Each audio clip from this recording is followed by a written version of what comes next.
নমস্কার বন্ধুরা, কাকলি রান্নাঘরের পক্ষ থেকে আপনাদের সবাইকে জানাই অনেক অনেক অভিনন্দন, ভালোবাসা ও শুভেচ্ছা।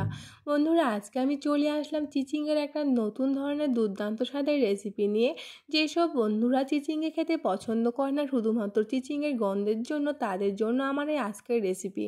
আজকে আমি তৈরি করব চিচিংয়ে ডিমের যুগলবন্দি। কথা দিচ্ছি, আজকের রেসিপিটা দেখার পরে যদি আপনারা একবার রেসিপিটা ট্রাই করেন, আপনাদের কাছে আর চিচিংয়ের কোনো গন্ধই লাগবে না। এটা এতটাই টেস্টি হয়। তার জন্য সবার প্রথমে নিয়ে নিয়েছি 500 গ্রাম চিচিংকে ধুয়ে পরিষ্কার করে পাতলা পাতলা করে কেটে নিয়েছি। রান্নাটা তৈরি করার জন্য গ্যাস ওভেন জ্বালিয়ে একটা কড়াই গরম বসিয়ে দিয়েছি। কড়াইতে দিয়ে দিলাম বেশ কিছুটা সাদা তেল। তেলটা গরম হয়ে গেছে, এবার আমি দিয়ে দিচ্ছি হাফ চামচ গোটা জিরে ফোড়নের জন্য।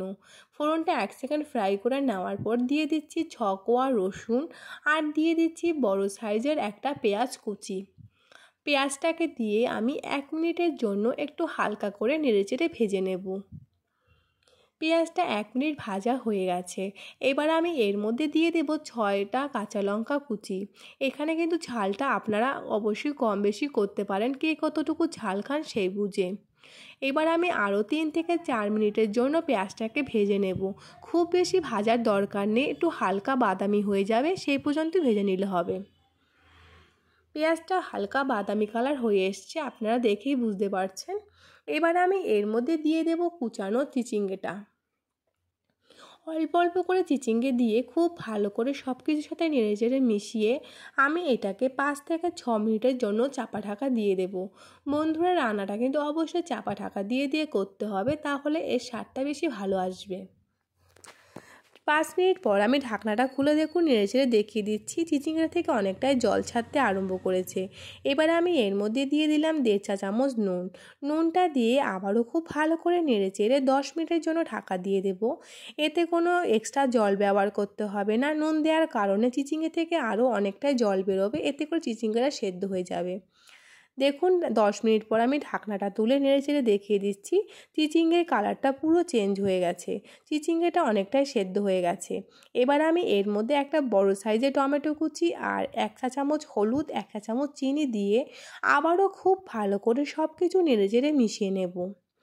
বন্ধুরা, এবার আমি আরও 5 মিনিটের জন্য ঢাকা দিয়ে দেব, এতে করে যে টমেটো আর চিচিঙ্গাটা একটু সেদ্ধ হওয়া বাকি আছে সেটাও সেদ্ধ হয়ে গেছে। সব কিছু খুব ভালো করে সেদ্ধ হয়ে গেছে। এবার আমি খুন্তির সাহায্যে দেখুন সব কিছু ভালোভাবে নেড়েচেড়ে দিচ্ছি আর চিচিঙ্গে থেকে জলটা শুকিয়ে তেল ছাড়তে আরম্ভ করেছে। এবার আমি চিচিঙ্গের মাঝখানটা ফাঁকা করে এর মাঝখানে একটা ডিম দিয়ে দিলাম। ডিমটাকে দিয়ে আমি সব কিছুর সাথে খুব ভালো করে ভুজিয়া করে মিশিয়ে নেব। সবার শেষে দিয়ে দেব 1 চা চামচ গরম মশলার গুঁড়ো। বন্ধুরা, এইভাবে চিচিঙ্গে আর ডিমের যুগলবন্দিরা তৈরি করে নিলে আমি কথা দিচ্ছি যেসব বন্ধুরা চিচিঙ্গে খেতে পছন্দ করে না, তারা একবার খেলে বারবার আঙুল চেটেপুটে খেয়ে নেবে। আর এতে কোনো চিচিঙ্গের গন্ধ বোঝাই যায় না, আপনি যদি কাউকে বলে না দেন কেউ বুঝতেই পারবে না। এটা এতটাই টেস্টি হয়। ব্যাস তৈরি হয়ে গেল আমার চিচিঙ্গে ডিমের যুগলবন্দি। এটা গরম গরম ভাত রুটির সাথে পরিবেশন করলে সকলে খেয়ে খুবই প্রশংসা করবে। আর আমার এই রেসিপিটা আজকে আপনাদের কেমন লেগেছে অবশ্যই আমাকে কমেন্টে জানাতে ভুলবেন না। ভালো লাগলে লাইক শেয়ারের অনুরোধ রইল। আর এরকম নতুন সহজ ধরনের রেসিপি পেতে নতুন বন্ধুর কাছে অনুরোধ, চ্যানেলটিকে সাবস্ক্রাইব করে পাশে থাকবেন। ধন্যবাদ।